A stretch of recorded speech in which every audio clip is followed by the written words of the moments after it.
In this episode of Locked On Capitals, we talk about Ilya Samsonov, a bit of a season review, and what his future is with the Washington Capitals. We'll talk about all of that and more next on this edition of Locked On Capitals. Locked On Capitals, your daily podcast on the Washington Capitals. Part of the Locked On Podcast Network, your team every day.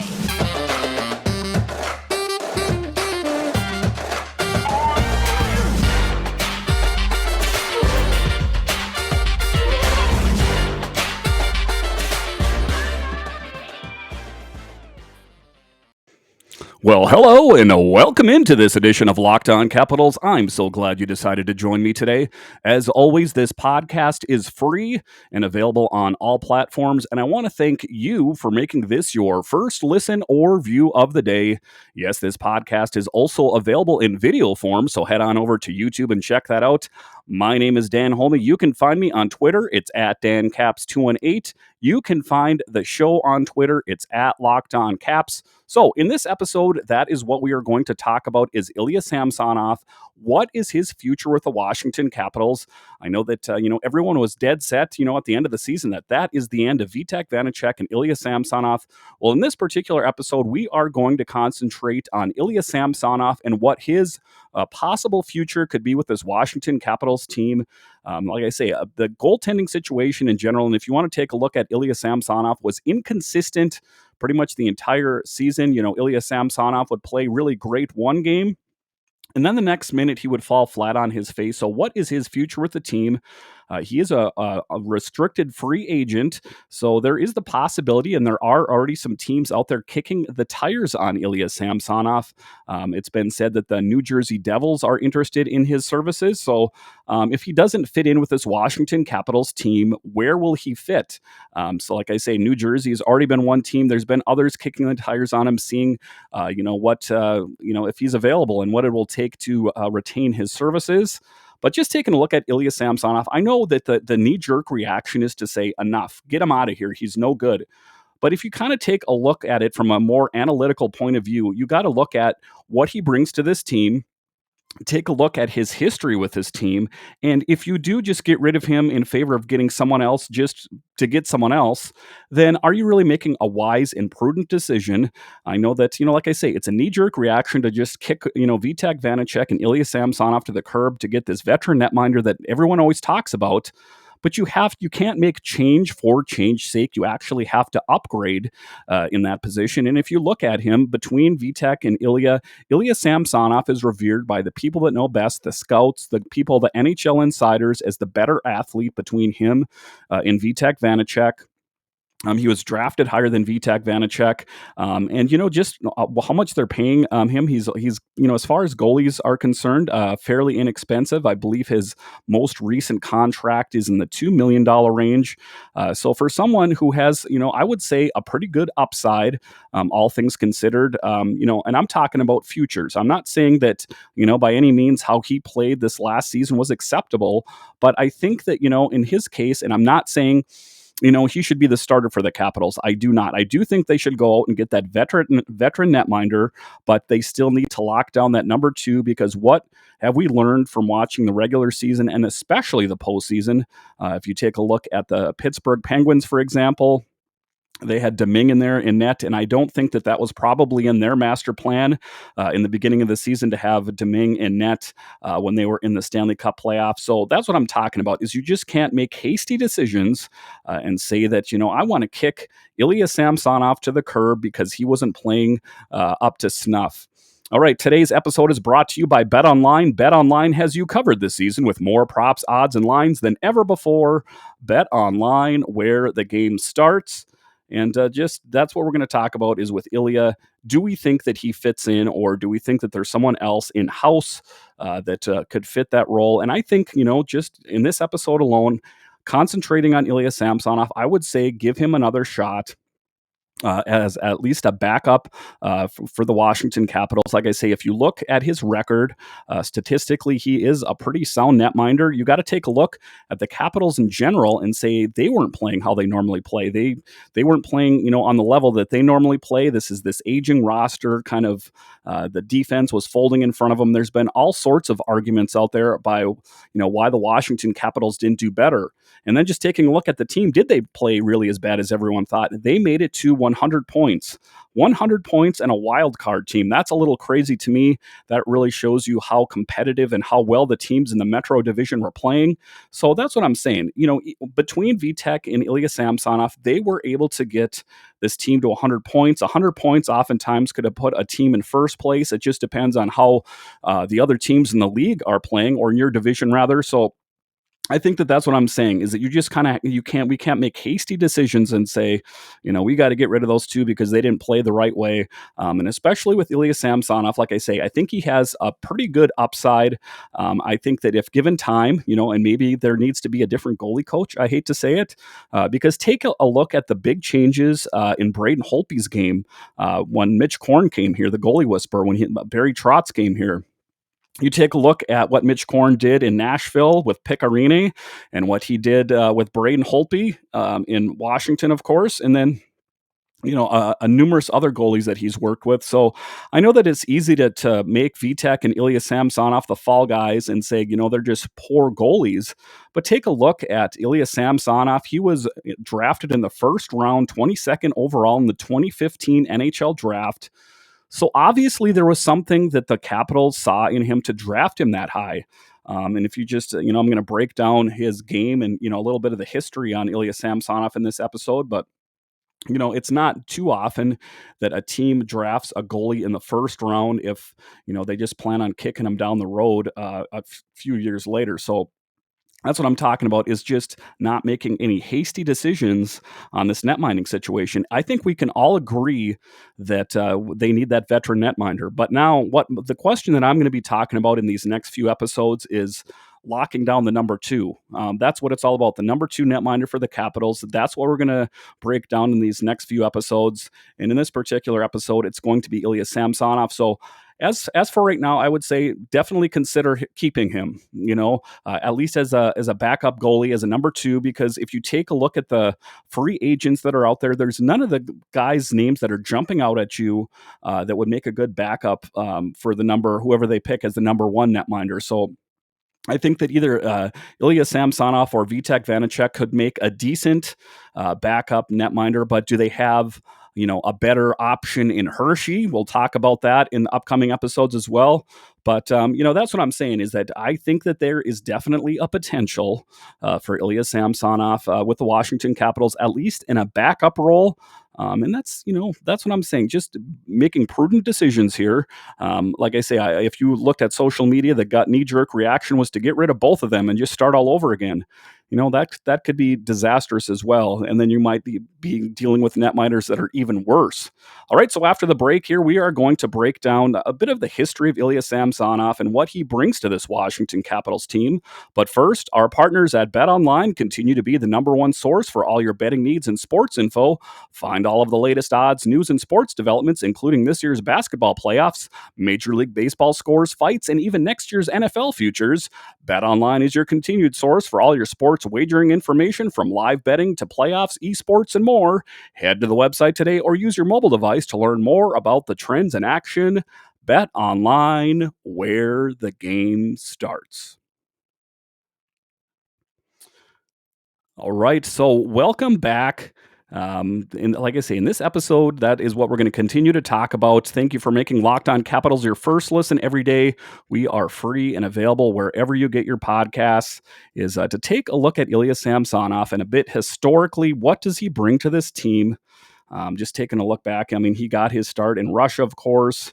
But just taking a look back on him, Samsonov made the opening night roster of the 2019-2020 season as Holtby's new backup, and he made his NHL debut in a start against the New York Islanders on October 4th, 2019. Samsonov made 25 saves in the 2-1 Capitals win, including 17 over the final two periods.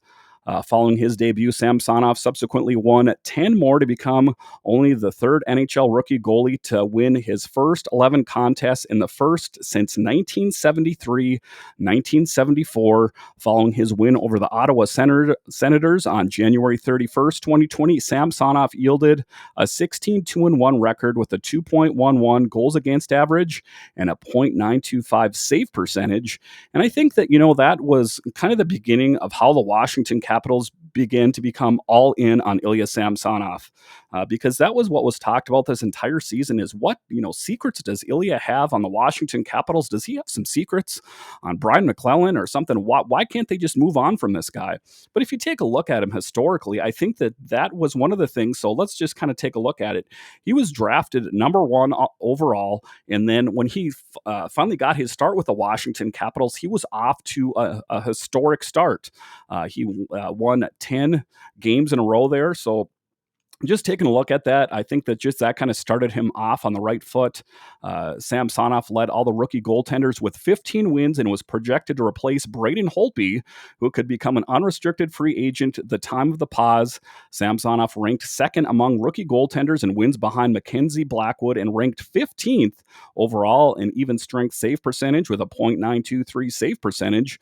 Among the goaltenders who he had played at least 25 games after a 4-month pause, the Capitals returned to the ice to prepare for the 2020 season. However, Samsonov was unable to play for the Capitals during the playoffs berth as a result of an injury that he suffered, and that was that UTV accident. And, that's one of the things that I had talked about in previous podcasts in general as well. And I don't, mean to say anything disparaging about him because he got injured in a UTV accident, but I think that one of the things working against Ilya Samsonov in the beginning there was his immaturity. As we'll talk about here later, he was also partying with Alex Ovechkin and Dmitry Orlov during COVID protocol when it was known that they were supposed to isolate to their rooms by themselves. They all knew that, and he decided to have his fellow Russian countrymen over to his hotel, and guess what? Evgeny Kuznetsov got COVID, and guess what? They all got fined and suspended. So that's what I'm talking about is that, just kind of stepping back from his play in particular, he was pretty immature his first couple years there. I would say that this season he has shown a bit more maturity, but he is one of the netminders that seems to get a little bit more rattled when things don't go his way. And I know that, everyone's like, well, of course, who isn't going to get rattled? Well, the true elite level goaltenders seem to kind of brush it off their shoulders. When you look at Ilya Samsonov, when things aren't going his way, it's noticeable all over his face.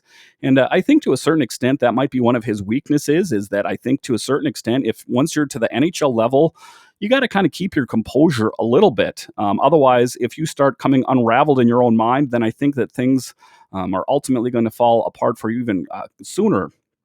After Holtby wasn't retained, Samsonov became Washington's starter with Henrik Lundqvist serving as the veteran backup in the 2020-21 season. And that was just a real unfortunate set of events for the Washington Capitals, as that was a really great time in the Washington Capitals history. When they moved on from Braden Holtby, everyone was kind of, well, what are they going to do next in the netminding situation? We kind of knew it was going to be Ilya Samsonov. Vitek Vanacek really wasn't in the equation at the time. And the Capitals were able to get Henrik Lundqvist, kind of a guy that was a brick wall in net for the New York Rangers for so many years. If you look back when the Washington Capitals faced the Rangers in years past, he was the guy kind of that stood in the net there. And like I say, was a brick wall. So to finally have Henrik Lundqvist playing for the Washington Capitals, what a really great moment. But then the unfortunate thing came, and it was something that kind of came totally out of left field for the Washington Capitals and Henrik Lundqvist, to be honest with you, is that he had an underlying heart condition and was unable to play. He took a year off and was going to come back. There was all kinds of videos of him practicing, and he looked like he was in top form. But ultimately, Henrik Lundqvist decided to retire, and he never even played one game with the Washington Capitals. So the Capitals were kind of put in this odd position of, well, we were all in on Henrik Lundqvist and Ilya Samsonov. Now what do we do? They didn't really prepare for that. I mean, I don't think, that anyone could really prepare for something like that. So then Vitek Vanacek, kind of an unproven commodity, he played pretty well in AHL Hershey, and he ended up getting his big opportunity, and he kind of stole the show. And it was supposed to be Samsonov as the number one, but like I say, Vitek Vanacek kind of stole the show. And so, just looking back on the history there, that's what it was last season. It was Samsonov and Vitek Vanacek. So things change, and that's what changed for Ilya Samsonov and the Capitals. Lundqvist was originally expected to share the net with Samsonov, but a heart condition caused him to step away from hockey. Once Lundqvist decided not to return to the Capitals, Samsonov became the Capitals' full starter from the beginning of the season. In the first game at Washington starting netminder, Samsonov stopped 22 of 26 shots to beat the Buffalo Sabres 6-4. However, his success was short-lived as he was placed in quarantine on January 21st, and the team was fined $100,000 for player violations of league's COVID-19 protocol. Samsonov was removed from COVID protocol on February 8th, but spent time with the Hershey Bears on a conditioning stint for an extra 20 days. By May, Samsonov had accumulated a 13-4-1 record with a 2.69 goals against average through 19 games before he was scratched for disciplinary reasons. On May 3rd, following the healthy scratch, Samsonov was placed in NHL's COVID-19 protocols for a second time. And, that's what I was talking about is he didn't really do anything to help his case. I got to say, if you look back on that, when there was a time for Ilya Samsonov to really grab the reins of the netminding position for the Washington Capitals, he blew it. And there's no other way of looking at it is that he blew it when he signed that new deal last year. He could have demanded the King's ransom, but ultimately what he got was a prove me deal. So he signed a $2 million deal, $2 million per year. And, I got to say that he turned around a little bit this year. I will say he seems to be, like I say, more dialed in, a bit more mature. He is a bit older. Between injuries and being in and out of the coronavirus protocol, Samsonov missed some time, including the first two games in the 2021 Stanley Cup playoffs against the Boston Bruins. Samsonov returned for game 3, but misplaced the puck during double overtime and turned it over to Craig Smith, who took advantage and scored the game-winning goal, giving the Bruins a 2-1 series lead. The following game, he made 22 saves in the first two periods before Boston scored 4 goals to win 4-1. The Capitals never recovered and were ultimately eliminated by the Bruins in 5 games. And, that just looking back on him historically, I think even if you asked him, there's things that he probably would have done different. And no doubt he probably should have, but that's what he did is he blew his opportunity in his first stint with the Washington Capitals last year. But I think that, like I say, there is room for growth with him. I mean, like I say, just looking back on him, he was drafted in the first round. He got off to a really great start. And if you even take a look at Ilya Samsonov through this year's past playoffs, the one thing I will say about him is he kept the Capitals in the game. The Washington Capitals didn't do any favors in front of him in net. The defense was collapsing. You had TJ Oshie coughing up the puck, which led to a scoring opportunity. So not all of this can rest squarely on Ilya's shoulders because how it was slated to start is that it was supposed to be Vitek Vanacek. The Capitals were all in on Vitek Vanacek, but ultimately that was not meant to be. And that's what happened is that they ended up going with Ilya Samsonov. And that's the one thing I'm going to say. I don't think that anything could have changed. I think that maybe Tom Wilson could have changed the outcome a little bit. But I don't think that, we could have asked for any more from Ilya Samsonov. Prior to the 2021-22 season, the Washington Capitals re-signed Samsonov to a 1-year, $2 million contract. That's what I'm talking about, kind of a prove-me deal. There's no doubt in my mind he could have gotten a lot more if he had played well and he wasn't so reckless. He began the season strong by recording a 9-1-1 record with a 2.52 goals against average and 3 shutouts by mid-November. He also did not record a loss in regulation until November 30th in a 5-4 loss to the Florida Panthers on April 6th. Samsonov made his 4th start in 15 games and stopped 25 of 28 shots by the Tampa Bay Lightning to mark his 20-win season in the NHL. And, there's some great records. If you looked at the back of his hockey card, you might be thinking to yourself, why is this Washington Capitals so down on this guy? And, like I say, I think that, if in a litmus test example, everything in a vacuum, and if you look at Ilya Samsonov and how he played this year, I don't think it's a real accurate reflection on who he is as a player. I think last year when he was reckless, that's on him. You can put all of that on his shoulders, but I think that, all in all, he played rather well. Between him and Vitek Vanacek, they piecemealed together 100 points. And, if you take a look around the league, there are plenty of teams that didn't come up with 100 wins, and there's probably a lot of different teams that would love to have Ilya's services. So that's one thing I'm going to say about it is you want to proceed with caution before we get crazy here. All right, so after the break here, we are going to continue to talk about Ilya Samsonov, his record, and what is next for him. We'll talk about him, but first, all right, welcome back. So, in this episode, we are talking about Ilya Samsonov and his future with this Washington Capitals team. Like I talked about earlier in the show, he was drafted first round overall, or first round 22nd overall in the 2015 draft. His career, he has 52 wins and 22 losses. He has 6 shutouts. Goals against average is a 2.81 and a .902 save percentage. So, like I'm saying, if you had him and you looked at the back of his hockey card, you might go, seems like a pretty solid netminder. But then, I look at the news and I hear everything about Ilya Samsonov, and no one's in on him. They're kind of all doom and gloom on him. Why is that?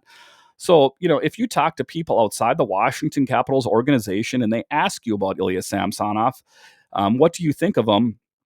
And you tell them your thoughts on them, and oftentimes people will be surprised because I've talked to people about Ilya Samsonov because, of course, when the Washington Capitals made an early exit in the first round, once again, there were a lot of questions out there about Samsonov and the Capitals in general. But when I told them, what my thoughts on Ilya Samsonov, many of them were surprised because they're like, well, I looked at his stats and he seems like a pretty solid netminder. And then, that kind of gave me pause. And I looked at his career retrospectively, with the Washington Capitals, and it's not too bad. Like I say, I think the knee-jerk reaction is the Washington Capitals made a first-round exit, so there's going to be a couple people that they're going to blame first. It's going to be the head coach, number one. Number two is the netminder, and then it kind of just rolls downhill. You could probably throw the GM in that list as well. But in the 21-22 season, he was 23 wins and 12 losses.